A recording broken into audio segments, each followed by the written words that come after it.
Buenos días al curso de Gastroenterología 2025.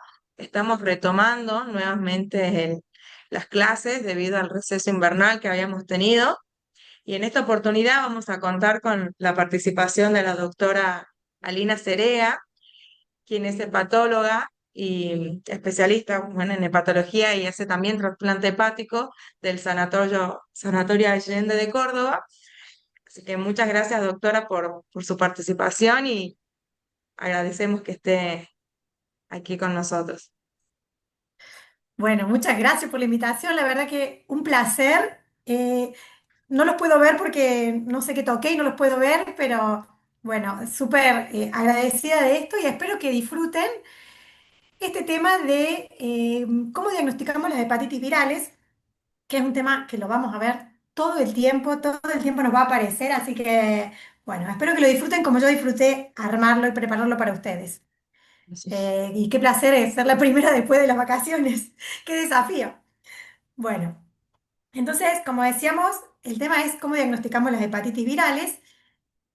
Y lo primero que tenemos que conocer es que hepatitis virales hay muchas, algunas que son los virus hepatotropos, que son de la A a la E, pero también el hígado puede afectarse por varios virus no hepatotropos, como son el citomegalovirus, el Epstein-Barr, el dengue, la fiebre amarilla. Entonces, según los virus lo podemos dividir así: virus hepatotropos, no hepatotropos, según la evolución en el tiempo, como aguda o crónica, y según la presentación, múltiples formas puede presentarse: asintomática, sintomática, de una forma aguda grave, de una forma fulminante, y muchas veces simplemente por las manifestaciones extrahepáticas. Entonces, ¿cómo podemos pensar, cuándo pensamos en agudo y cuándo pensamos en crónico? Que es lo primero que probablemente ya hayan tenido esta charla de cómo interpretar el hepatograma, pero lo vamos a repasar. ¿Cuándo pensamos en una hepatitis aguda? En este caso, hepatitis aguda de cualquier causa, ¿no? Siempre cuando interpretamos el hepatograma, cuando hacemos la semiología del hepatograma, ¿cuándo pensamos en algo agudo y cuándo pensamos en algo crónico?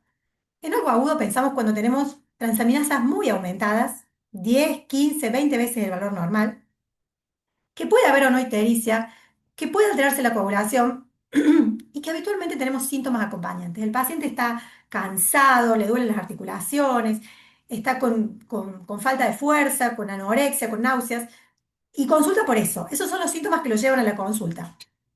Si está amarillo es más fácil, pero si no está amarillo puede presentar todos estos síntomas. Pero entonces esto es lo que llamamos síndrome de hepatitis aguda. ¿Y cuándo pensamos en crónica? Generalmente el paciente vino a hacerse un chequeo y les aparecieron las enzimas alteradas. La mayoría de las veces está asintomático o hay alguna manifestación extrahepática que nos hace pensar que ya las vamos a charlar un ratito.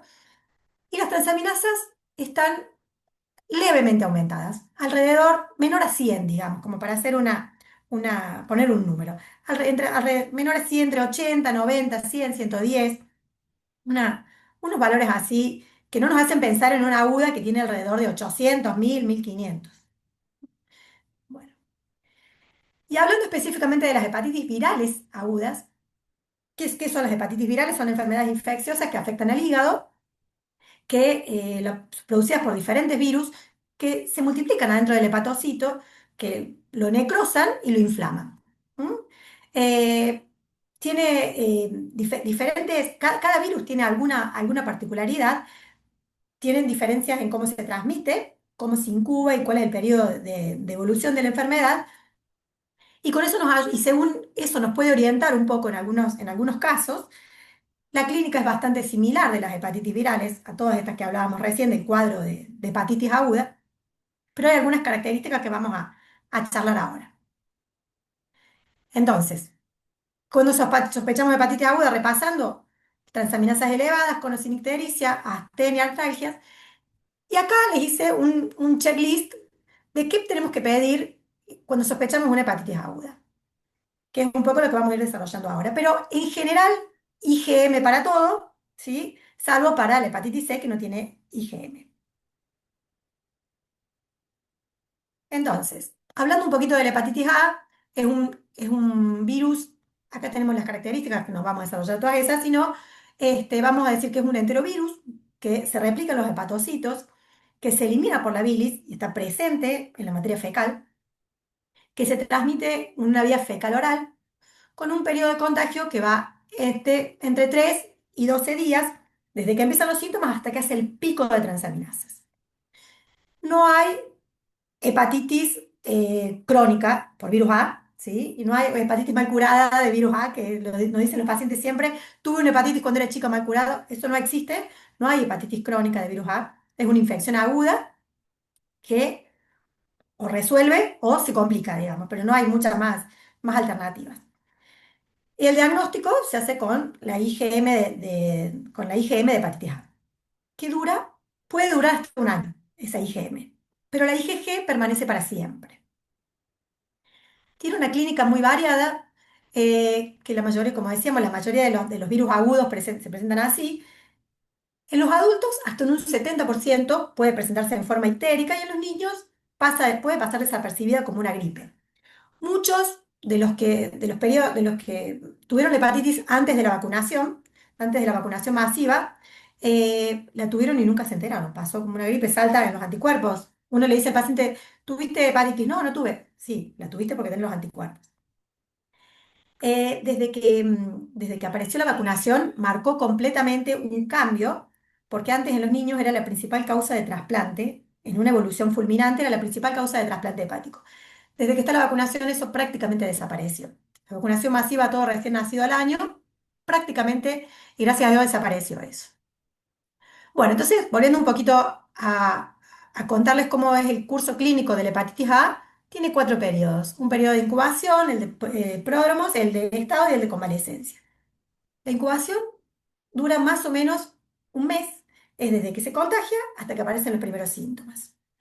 Luego aparece el periodo prodrómico, que es el periodo donde aparecen los síntomas. Empiezan a aparecer el cansancio, la anorexia, las náuseas, los vómitos, algún piquito de fiebre puede hacer también, hasta que aparece la ictericia. Eso dura más o menos 3 a 5 días, pero puede durar hasta algunas semanas. Luego viene el periodo de estado, que es el periodo amarillo, el periodo de donde se pone ictérico, donde aparece la coluria, la colia, los síntomas clásicos de la hepatitis. Esto puede durar hasta 6 semanas, pero como decíamos, hay algunas formas anictéricas que pasan completamente desapercibidas como si fuera una gripe común. En ese caso también puede haber un poco de dolor en el hipocondrio derecho.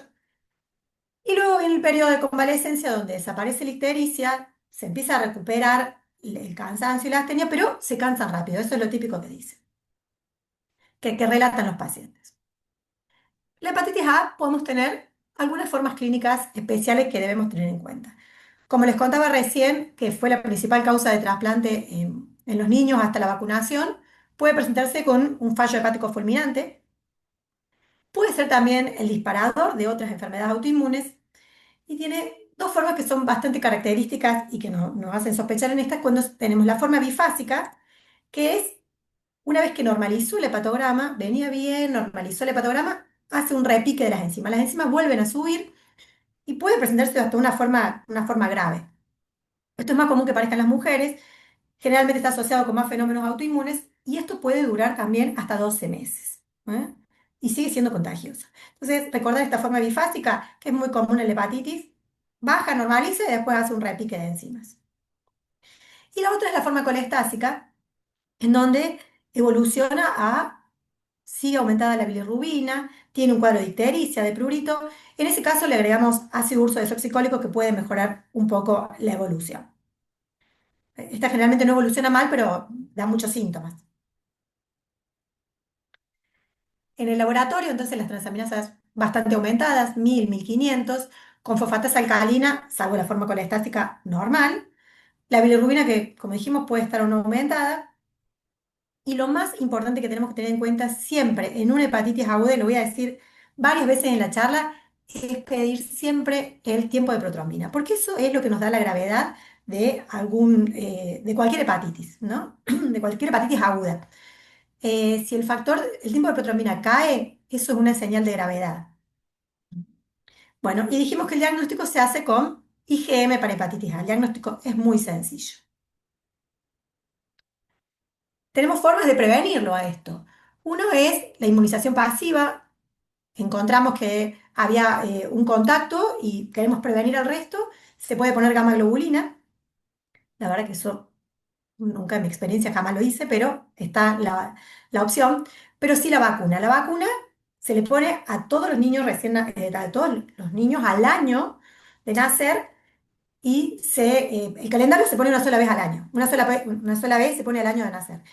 Pero los pediatras recomiendan, y las sociedades también, revacunar al año. Y en los adultos se puede poner sin ningún problema, se pone y se refuerza entre los 6 y los 18 meses.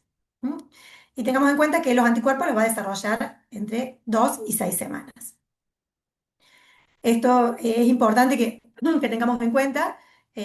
Sobre todo, acá ya prácticamente no lo estamos viendo, es muy importante que cada tanto aparece, justo salió la noticia hace poco que había un rebrote. Esto falla en que estamos en la vacunación, pero sobre todo también tenemos que tener en cuenta los pacientes que viajan, ¿no? Mucho para revacunar y que no nos vuelvan a traer el virus que tratamos de que ya erradicarlo en la Argentina. Ahora nos vamos a que este es el que más nos hace renegar a todos, que es el virus de la hepatitis B. Este virus es un virus sumamente común. Hay 2 millones de infectados en el mundo, causa 600.000 muertes al año. El paciente que tiene una hepatitis B tiene 200 veces más probabilidades de desarrollar un hepatocarcinoma, ¿eh? Y tiene múltiples formas de presentación. Este puede presentarse en forma aguda, puede presentarse en forma crónica, a diferencia del que hablamos recién, puede manifestarse de varias maneras. Rutas de contagio, también múltiples rutas de contagio, sangre, vía sexual, esas son las dos más comunes. Contacto con sangre y fluidos, la vía sexual es la, la que va a la cabeza en este caso. Pero tenemos todas estas otras causas que nos pueden llevar a una hepatitis B. ¿Cómo es la historia natural? Bueno, de alguien que contrae la hepatitis B, el 90 al 95% lo resuelve en forma espontánea. Eso es lo más importante que tenemos que saber. El 90%, mientras más ruidosa es la hepatitis, la presentación, más probabilidades tiene de resolverlo en forma espontánea. Pero tenemos hasta un 10% de que puede evolucionar a la cronicidad y un 1% que puede evolucionar a una forma que se llama, que hablamos recién, es la forma fulminante. Entonces, ¿cómo se manifiesta la hepatitis B aguda? Bueno, puede ser asintomática o sintomática.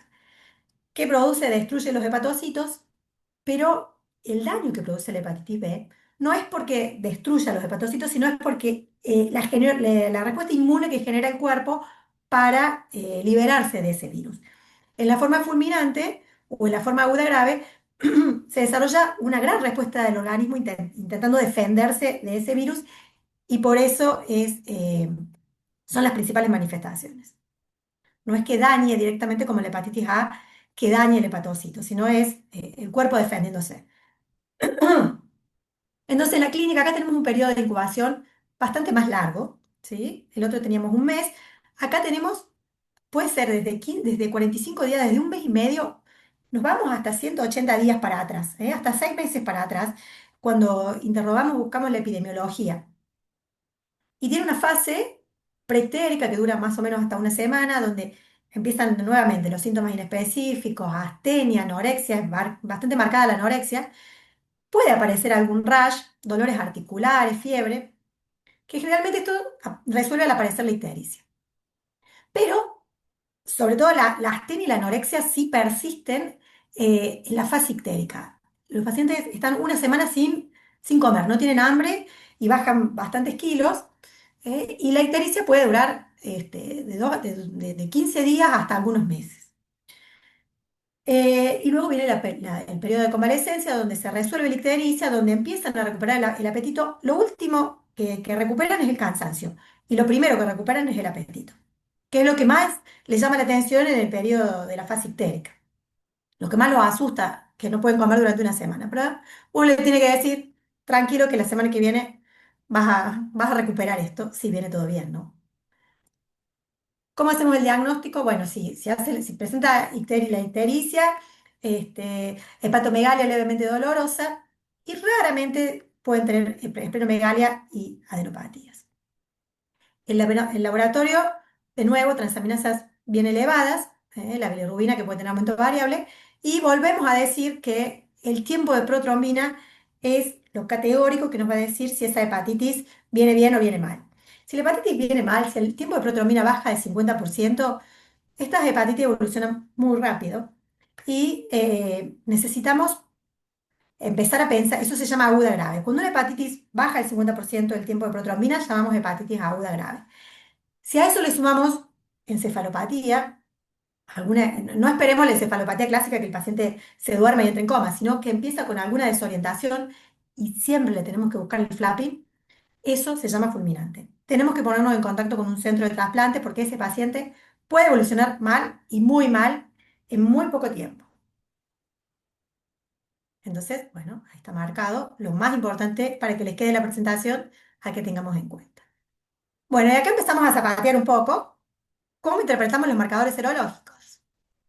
Bueno, cada vez que nosotros tengamos un antígeno de superficie, quiere decir que el virus está en ese paciente. Eso, aquí estoy, pero eso solo simplemente nos dice que está, pero ahora necesitamos entender un poco más.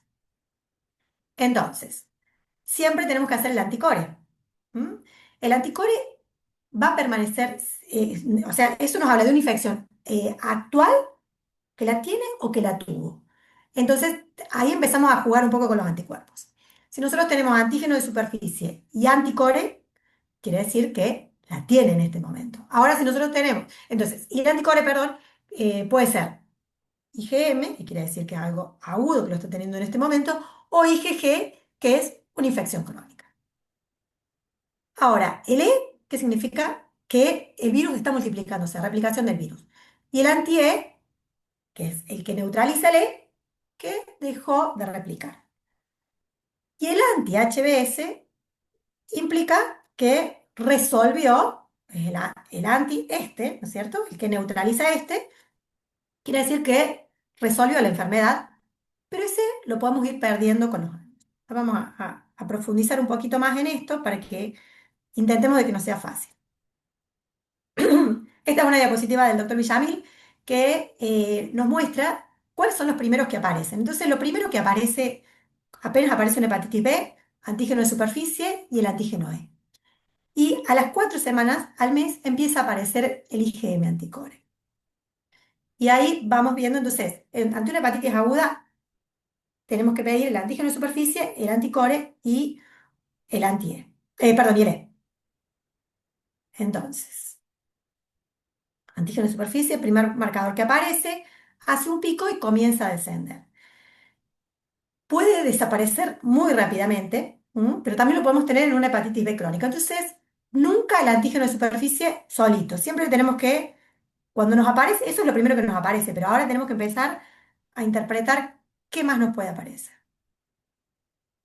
Repetimos, el E aparece junto con el antígeno de superficie y hace un rápido aumento. Los niveles, la carga viral, hace un pico máximo y luego desciende rápidamente en la hepatitis aguda. Por eso no lo pedimos en la hepatitis aguda. Con respecto al anticore, aparecen a las 4 semanas y duran unos meses. En cambio, la IgG va a durar para siempre. Y el anti-HBs es cuando empezamos a resolver. Pero también dijimos que puede tener algunos cursos clínicos complicados la hepatitis B. La hepatitis colestásica es rara, es bastante más rara que la hepatitis A, pero también lo puede presentar. Y la fulminante, que es lo que decíamos recién, que es una forma grave y fatal, a veces si no lo trasplantamos o si no le indicamos tratamiento en estos casos. Entonces siempre mirar el tiempo de protrombina. Bueno, a Pepe le decimos en Córdoba, pero es el tiempo de protrombina. Pero también la hepatitis B puede presentarse en una forma aguda, pero en realidad era una crónica que por alguna razón se reagudizó. ¿M? Eh, y se presenta como una hepatitis aguda, pero tenemos signos de hepatopatía crónica. Entonces ahí nos empieza a generar duda. ¿Cómo nos orientamos? Y porque no aparece el IgM anticore. Aparece el anticore, pero no es el IgM. Y esto tenemos que estar muy atentos en los pacientes inmunosuprimidos. Pacientes que reciben corticoides, pacientes que hacen algún tratamiento oncológico. Entonces, siempre a estos pacientes hay que chequearles el antígeno de superficie. Todo paciente que va a ir a un tratamiento oncológico, siempre hay que chequearle el antígeno de superficie y hay que estar atentos a eso.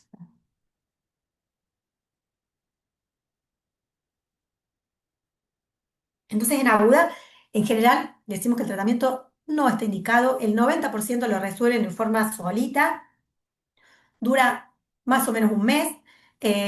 Lo resuelven en forma espontánea, no tenemos que hacer nada, simplemente mirar y chequear el tiempo de protrombina. Cuando el tiempo de protrombina empieza a aumentar, ya como que nos quedamos tranquilos. Pero ahora el paciente puede que el tiempo de protomina empiece a bajar.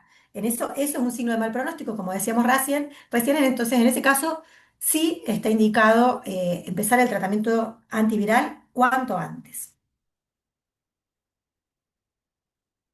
Pero, qué tenemos que tener presente? Que no estaríamos hablando de todo esto si lo podemos prevenir con una vacuna. Entonces, no tendríamos que pasar por todo este estrés de tener un paciente grave. Sería lo ideal lograr tener toda la vacunación, toda la población vacunada. La vacuna está disponible, perdón, está disponible y es gratis para todas las personas. Entonces, la verdad que a uno le da mucha bronca cuando encontramos estos casos, pero bueno, siguen apareciendo y lo tenemos que conocer. ¿Cómo son los esquemas de vacunación? Ahora se le aplica a todo el recién nacido eh, en forma universal y con eso se ha logrado bastante cobertura de la población. Los adultos, uno se puede vacunar, como son los esquemas 0, 1 y 6 meses de la primera, con lo cual se logra el 95% de la cobertura. Y también hay otra forma que es 0, 1, 2 y 12 meses. Eso también se puede hacer. En los pacientes inmunosuprimidos, le tenemos que poner doble dosis. Y si alguien tiene títulos mayor a 10, ya tenemos títulos protectores y no hace falta volver a vacunar. Que antes se vacunaba cada 10 años, ahora no hace falta revacunarse. Si uno tiene títulos y llegar a entrar en contacto, se produce lo que se llama un efecto booster, donde el organismo recuerda eso y reacciona y vuelve a generar los anticuerpos. Como decíamos, desde el año 2000 se le pone a todos los recién nacidos. Y desde el 2012 tenemos vacunación para esto que decía de que tenemos vacunas disponibles para los adultos también, donde se coloca intramuscular en el deltoides y en niños en la región anterolateral. Y esto que es importante porque siempre uno dice, uy, ¿qué hago si el paciente, si interrumpí el esquema, tengo dos dosis, en realidad se completan con la dosis que falta. Tiene una dosis, se ponen las dos que faltan. Tiene dos, se pone la que, no importa el momento, se completa con la dosis que falta.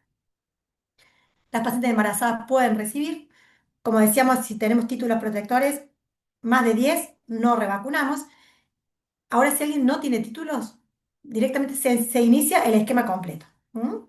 Y sabiendo que los inmunocomprometidos, los obesos, los diabéticos pueden tener menor chance de respuesta, por eso en los inmunocomprometidos le ponemos doble dosis.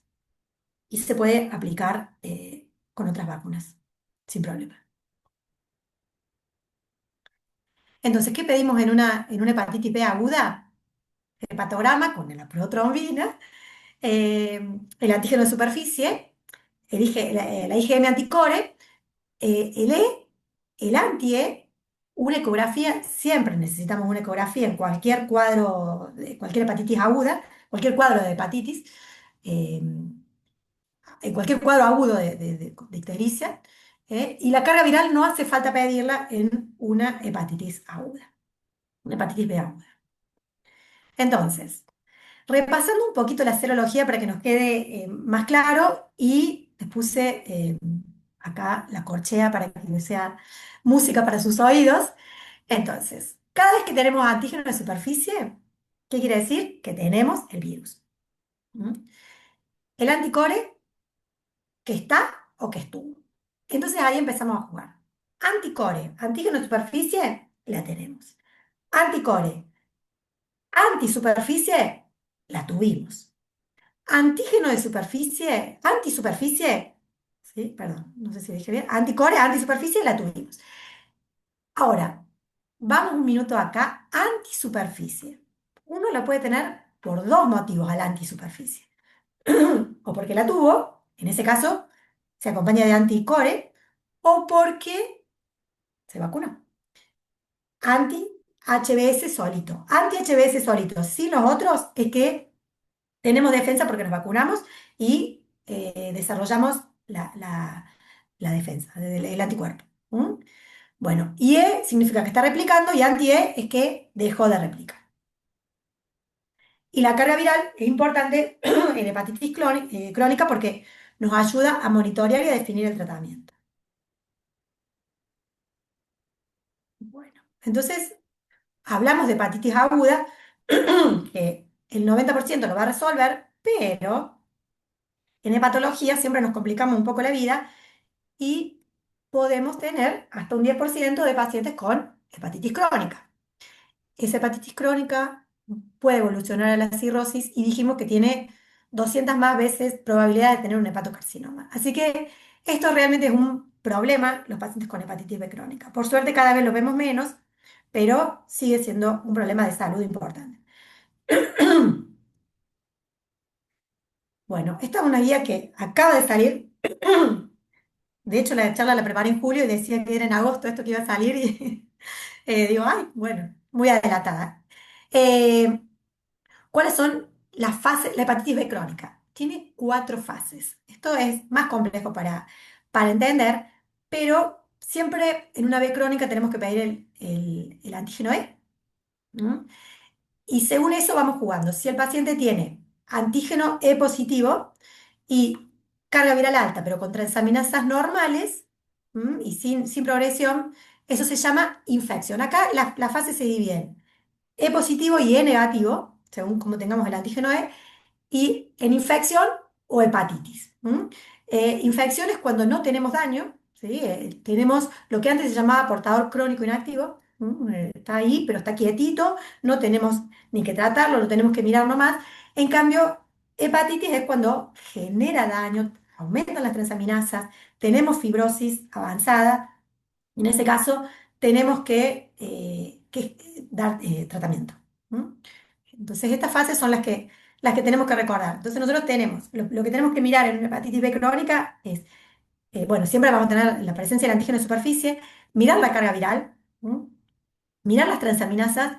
Pacientes con transaminasas elevadas, eso nos habla de que está generando un daño, de que eso está generando hepatitis y ese paciente tiene indicación de tratamiento y buscar la fibrosis. La fibrosis generalmente la buscamos o con una elastografía o eh, con métodos indirectos que los buscamos, lo hacemos con el celular. Calculamos la fibrosis con el celular.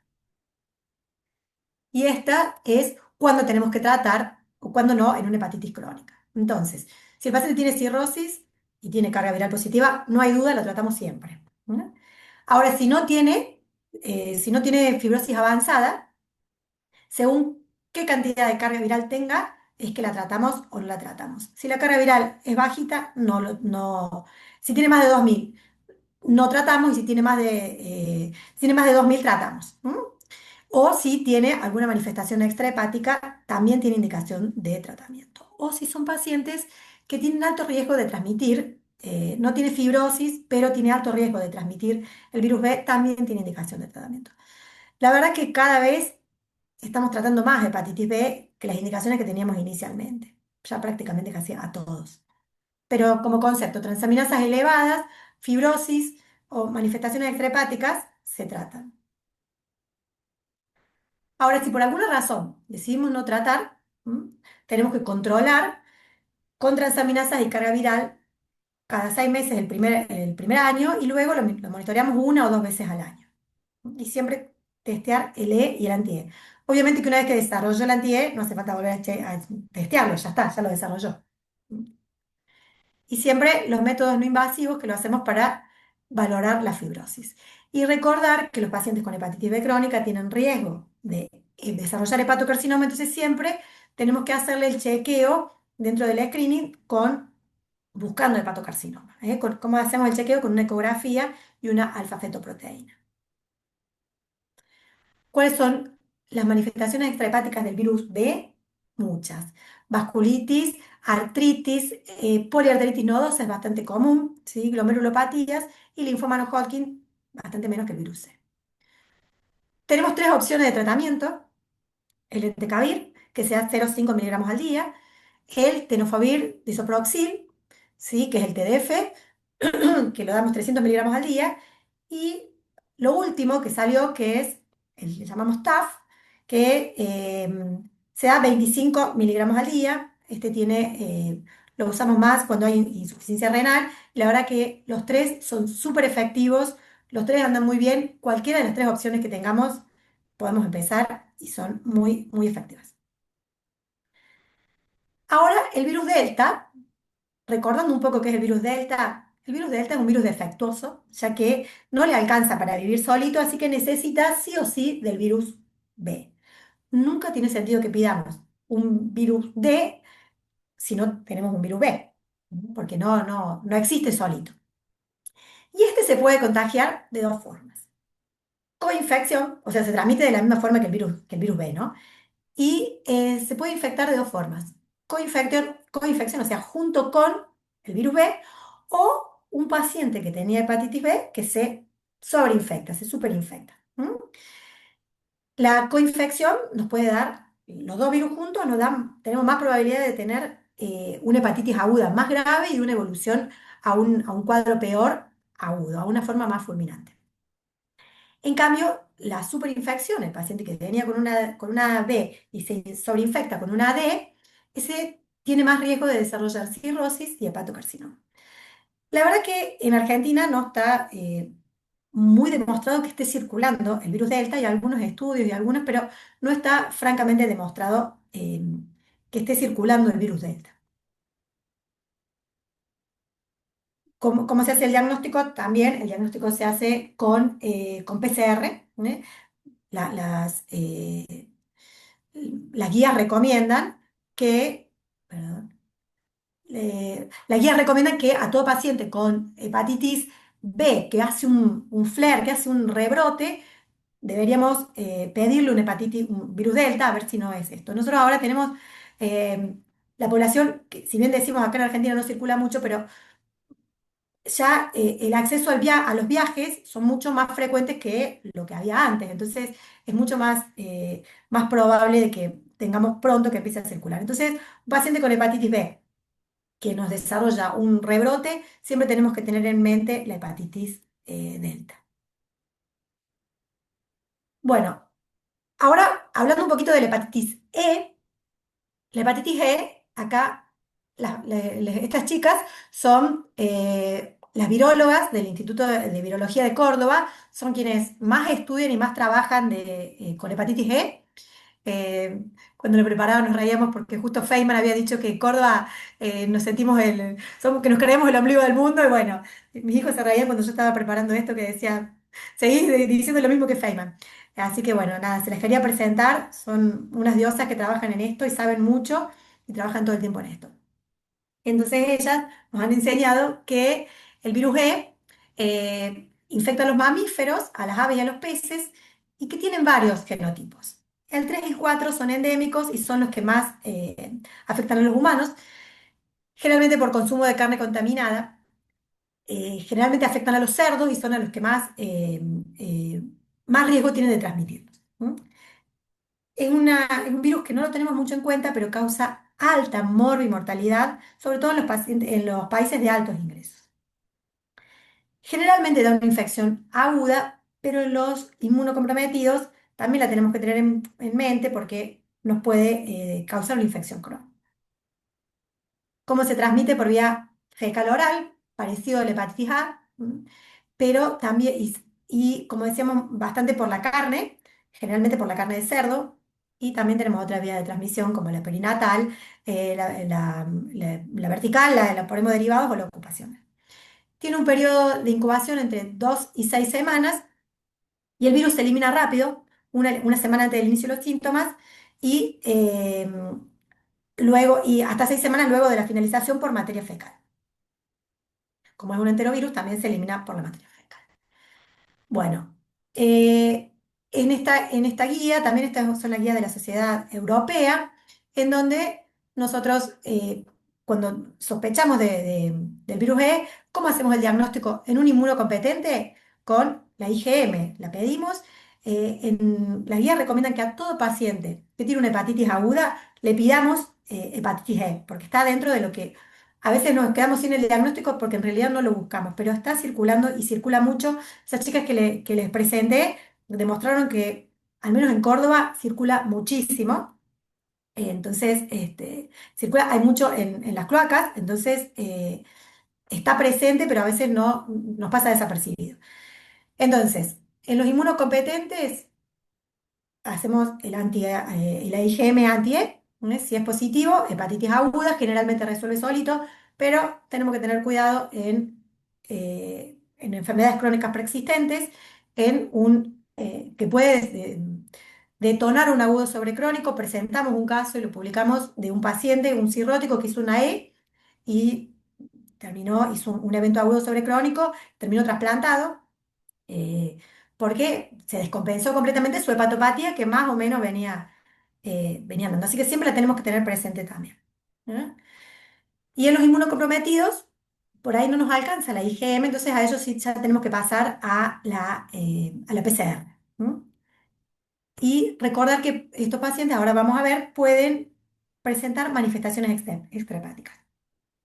Y siempre también cuando sospechamos que el paciente tiene DILI, que es el DILI, que es la reacción a drogas, la hepatotoxicidad, siempre recomiendan las guías que chequemos hepatitis E porque puede haber dos cosas sobreagregadas. Tiene múltiples manifestaciones extrahepáticas, generalmente las más frecuentes son las neurológicas, ¿sí?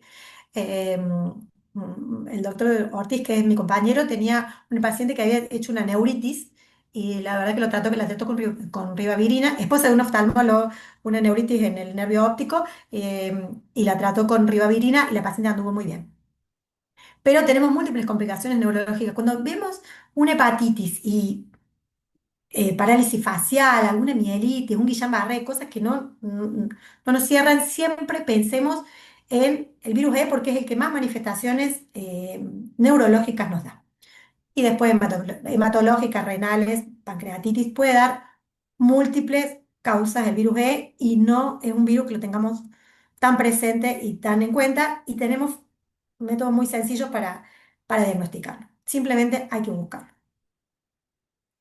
Bueno, la hepatitis C conocida, bastante nuevita, desde el año 89. La principal vía de contagio es la vía parenteral. Hay 71 millones de infectados, que pocos lo conocen. Hay muchas personas todavía que no saben que lo tienen y muy importante que después de esta charla le pidamos hepatitis B y C a todos porque eso es lo más importante. La Organización Mundial de la Salud pretende erradicar las hepatitis. Se había propuesto para el 2030, pero después vino la pandemia y es un objetivo muy ambicioso, pero tenemos herramientas porque la hepatitis B no tenemos, o sea, para la hepatitis B tenemos vacuna y para la hepatitis C tenemos tratamiento. O sea que son formas que tenemos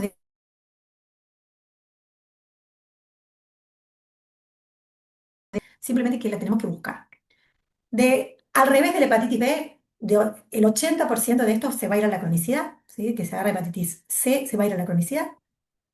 Está muy relacionada con el desarrollo de cirrosis y hepatocarcinoma y también hasta 2/3 de los pacientes pueden presentar manifestaciones extrahepáticas.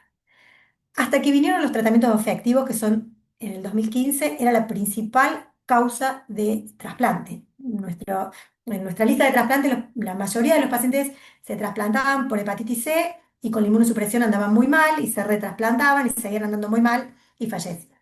Desde el 2015, gracias a Dios, nos cambió completamente la historia de la hepatitis C, así que ya prácticamente no trasplantamos por esto. Alguno aparece, esta semana apareció uno, pero generalmente ya prácticamente son los menos.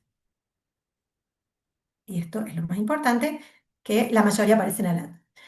Bueno, esto recomienda las guías a quienes testear, pero como para que tengamos en cuenta nuestra sociedad, la Sociedad Argentina de Patología, recomienda a todas las personas al menos una vez en la vida. Pero a quienes no nos podemos olvidar nunca, los nacidos antes, en realidad, o sea, todos los nacidos antes del año 89, porque no se conocía, ¿ah? Los usuarios de drogas endovenosas, los que están en diálisis, los hijos de madre, de madre de hepatitis C positiva, ¿eh? Las personas privadas de su libertad, los que tienen conductas sexuales de riesgo y obviamente a todos los trabajadores de salud. Bueno, esta es eh, una esquemita que salió en el New England. eh, bueno, hay que escribir mal New England. eh, Todas las manifestaciones del virus C.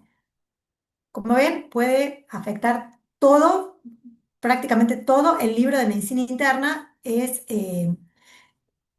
está relacionado con el virus C. Hay algunas que son las más comunes, que es la vasculitis crioglobulinémica.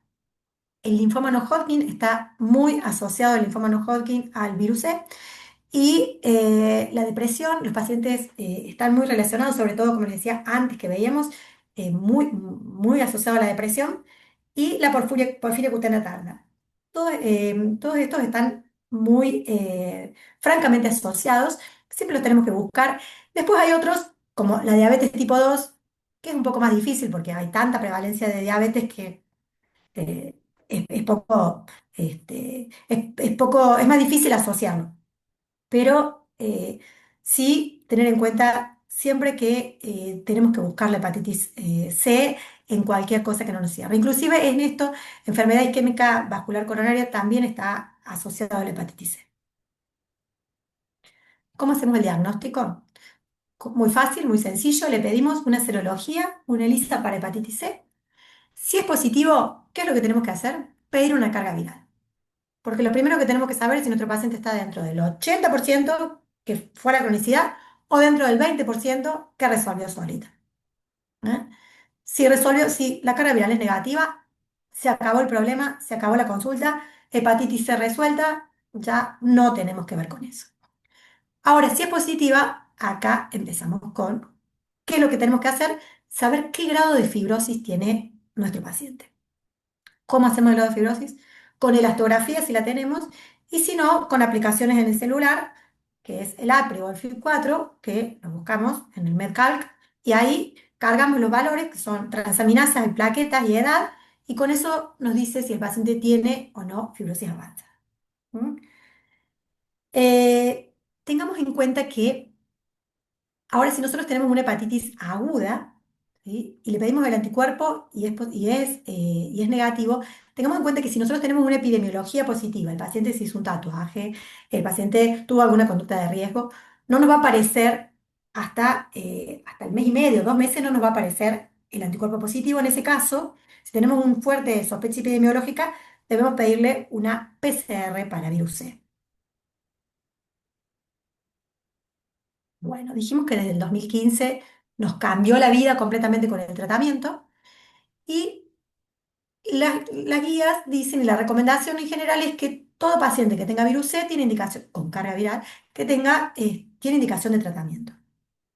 Los tratamientos son muy sencillos, tenemos dos opciones de tratamiento que las y acá también los invito porque el tratamiento de hepatitis C, cualquier médico no necesita ser un ultra especialista para tratar a los pacientes con hepatitis C, que son pacientes, generalmente al paciente. Se llama esquema simplificado, que es para pacientes que no tienen cirrosis y que no hicieron un tratamiento previo. ¿Mm? Paciente que vino, tiene una elastografía que dice F2 o un FIB4 que dice F2, no hizo tratamiento antes, podemos solicitar el tratamiento. El tratamiento está disponible, también lo da el Estado, entonces es algo que nosotros tenemos que tener en cabeza que no hace falta que uno derive el hepatólogo para que trate esto, o el infectólogo. ¿Mm? Eh, Sí, deberíamos por ahí derivar al paciente que tiene cirrosis, al cirrótico descompensado, ni que hablar porque ya ese tiene que ser manejado en un centro de trasplante, o al paciente que fracasó a tratamientos previos, porque ahí tenemos otras opciones de tratamiento, tenemos que tener más cuidado. Pero al paciente simple, el que viene, que se hizo un análisis, le dio positivo, la carga viral dio positiva y no tiene fibrosis avanzada, vamos para adelante sin problema. Los invito a que los tratemos porque lo vamos a curar. El 95% de los pacientes se curan. ¿Y cómo decimos que se cura? En la hepatitis B decimos que la resolvemos. Acá decimos que la curamos, ¿eh? Esta es la enfermedad infecciosa que se cura. ¿Y cuándo decimos que la curamos? Cuando tenemos una respuesta viral a la semana 12 del tratamiento, o sea, a los 3 meses de tratamiento, indetectable. Semana 2 indetectable quiere decir que nos olvidamos de la hepatitis C.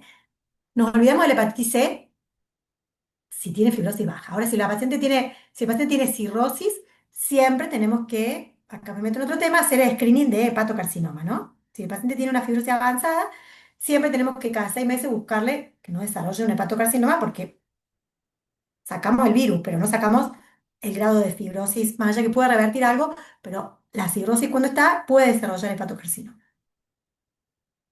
Estos son los dos esquemas que tenemos de tratamiento. Como les digo, son muy sencillos. Los nombres comerciales, ahí están los nombres comerciales. Eh, el Sofosbuvir Velpatasvir se da un comprimido por día por 12 semanas. Y el Maviret, GP, le decimos para decirle de una forma que es glecaparib pimentrasvir, por eso es GP, más fácil de decirle, son 3 comprimidos por día por 8 semanas.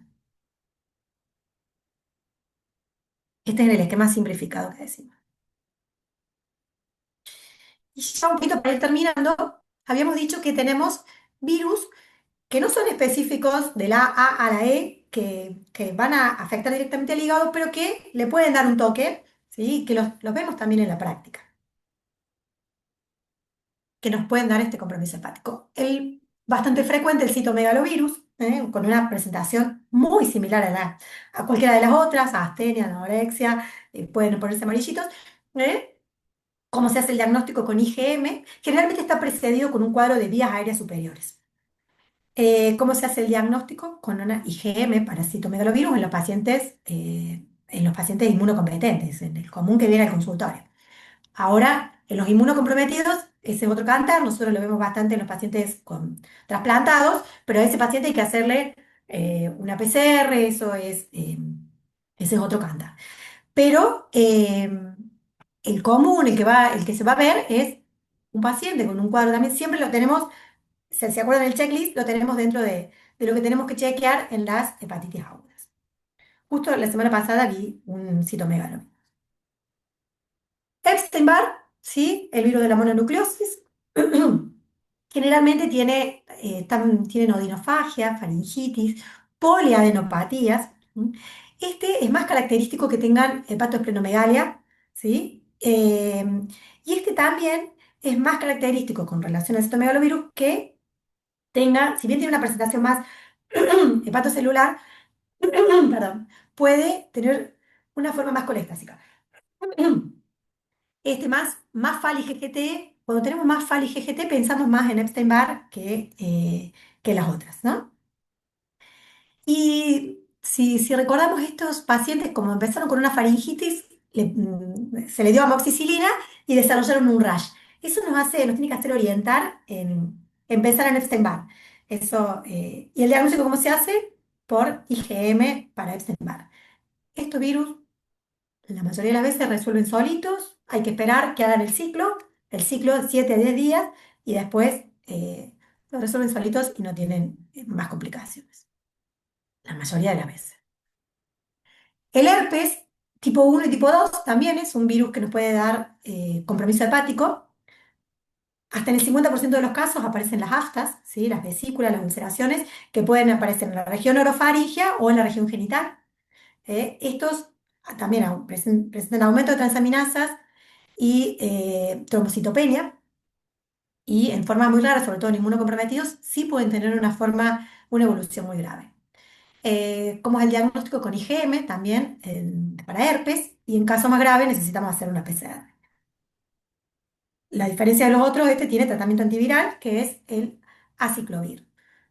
Este sí, hay que tratar, si tiene alguna evolución más grave, sí lo tenemos que tratar con el aciclovir. La fiebre amarilla, que lo estamos viendo, es algo que se ve más frecuente en el verano, empiezan empieza todas las noticias que los pacientes tienen fiebre amarilla y que hay un brote. Bueno, ¿cómo lo sospechamos? Con epidemiología positiva, viajó a alguno de los lugares donde hay fiebre amarilla, incubación 3 a 6 días, síntomas, un gran dolor muscular, sobre todo en la región dorsal, cefalea, anorexia, náusea, vómitos. La mayoría de los casos lo resuelven a los 3 o 4 días, se acaba el problema, pero hay un porcentaje donde puede hacer una fase tóxica, luego que se viene recuperando, hace un rebrote, y ahí es donde vienen los problemas, que puede aparecer la fiebre, compromiso renal y hepático. Por eso se llama amarilla porque puede dar, puede generar ictericia. Acá donde empiezan los trastornos hemorrágicos y donde hay alta mortalidad, puede llevar hasta un fallo hepático fulminante. Hay pacientes trasplantados por fiebre amarilla. ¿Cómo se hace el diagnóstico? Con PCR dentro de los 10 días de la infección. El diagnóstico se hace con la PCR. Hay vacuna, sí, generalmente hay lugares donde no te dejan entrar si no tenés la vacuna, pero tenemos que tener en cuenta que esta vacuna no se la podemos poner a los inmunosuprimidos, ¿eh? Está contraindicada porque es a virus vivos atenuados. En ese caso, ¿qué hacemos cuando el paciente te dice, me quiero ir de viaje al Amazonas, un trasplantado, nos pasa, y no me puedo poner la fiebre amarilla? Nada, repelente, no hay otra opción.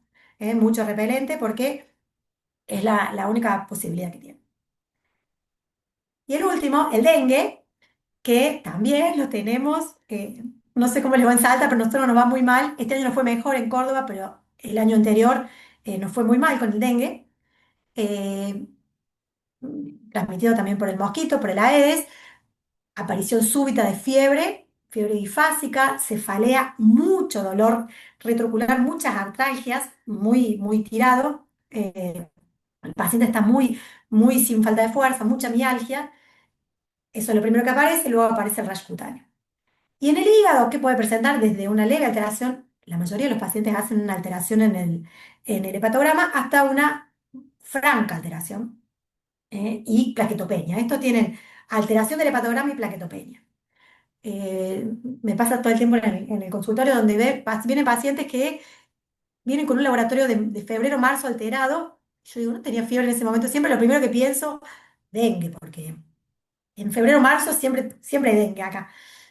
Eh, pero este puede tener una forma hemorrágica grave, y eso fue lo que tuvimos el verano anterior, eh, donde puede aparecer epistaxis, petequias, melenas, hematemesis. Esa es una forma grave. Es raro que en el hígado genere un fallo hepático fulminante, pero está descrito, lo puede pasar. Hay algunos centros que tienen algún reporte de trasplante, no es lo más común. Lo más común es que hagan una alteración de las transaminasas y se vaya resolviendo, pero para que lo tengamos en cuenta también. La mayoría de las veces resuelve, pero siempre, ¿qué tenemos que chequear siempre? La coagulación. Eso es nuestro parámetro. Y el diagnóstico, ¿cómo se hace? Con IgM. La IgM aparece a partir de los 10 días, o sea que el diagnóstico inicial se hace con la PCR. Bueno, entonces para llevarse a casa, compromiso viral hepático agudo que incluye virus hepatotropos y no hepatotropos. La epidemiología muchas veces nos orienta a la sospecha clínica. Casi todas las hepatitis agudas tienen los mismos síntomas, así que eso por ahí no es, salvo alguna cosa que nos oriente, no es muy orientador. Siempre, siempre, siempre pedir el tiempo de protrombina, que es el que nos da la gravedad. Siempre tengamos en mente las manifestaciones extrahepáticas, las neurológicas, las crioglobulinas, la porfiria, siempre tengamos eso en cuenta. Bueno, y acá recalcando vacunar y vacunar para que no nos olvidemos de la vacuna, que las tenemos disponibles de varias de las que charlamos. Y como les contaba, el objetivo de la OMS tiene en mente la hepatitis cero, que como les decía para el 2030, pero no llegamos, pero tenemos que trabajar entre todos para poder lograrlo, que a todas las personas una vez en la vida las chequemos y bueno, y que a todas las personas, no nos olvidemos que para todas las personas al menos una vez en la vida las chequemos para hepatitis B y C. Muchas gracias, y acá están todos mis datos y mis contactos para que lo que necesiten, acá estamos. Perdón.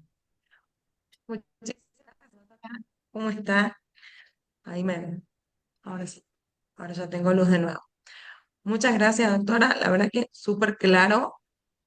Logró sintetizar en las diapos todo lo más importante y, bueno, recalcar, ¿no? La vacunación.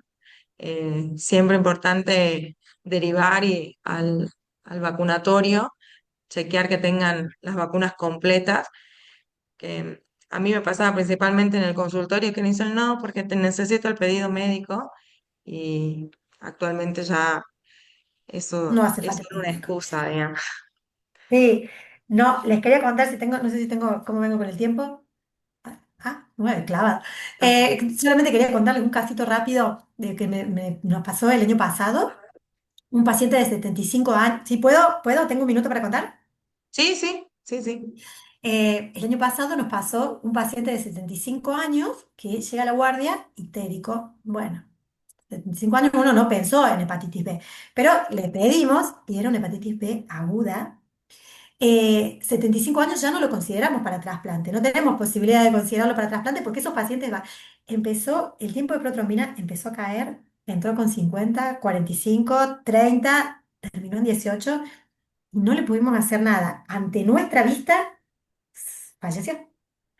Le pusimos inmediatamente, acá nosotros tenemos el programa de hepatitis que funciona súper bien y que el paciente era un paciente de la parte privada, con OSDE, pero OSDE no nos da tan rápido el antiviral, no es que lo pedimos y lo tenemos inmediatamente. Pero el programa lo tiene, tenemos muy buena relación con el programa, entonces el programa cuando hablo del programa me refiero a los programas provinciales, cada provincia tiene un programa provincial de hepatitis que adhieren al programa nacional. Entonces nosotros nos comunicamos con el programa provincial de Córdoba, nos dieron al día siguiente, nos dieron entecavir, empezamos con el entecavir y así todo no lo pudimos frenar. El sistema inmunológico de este señor venía totalmente activado y nos hizo ante nuestra vista. ¿Qué hacemos con este paciente de menos de 70, 71 años? Lo inscribimos para trasplante.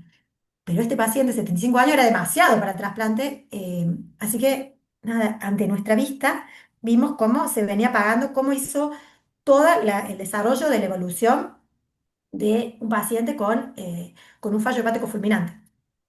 Así que nada, una cosa que siempre la tenemos que tener en mente y algo que, sí, qué bronca que se murió este hombre innecesario. Con todo el problema que tenía el paciente, imagínense, 75 años y tener que decirle a la familia de que el paciente tenía una B aguda, al margen. Pero nos pasan y nos pasan Sí. seguido. No, nos ha tocado casos también así parecidos. Son durísimos. Muy bien. Muchas gracias, doctora. No tenemos por ahora preguntas en el chat y acá en el auditorio tampoco. El mensaje fue muy claro, así que agradecemos su participación. Bueno, un placer, ahí estamos. Yo estoy en el centro de trasplante. Siempre que tengan algún paciente para derivar para trasplante, con cualquiera de los centros de trasplante, los que tengan más cerca, pero siempre en contacto con alguno de los centros de trasplante.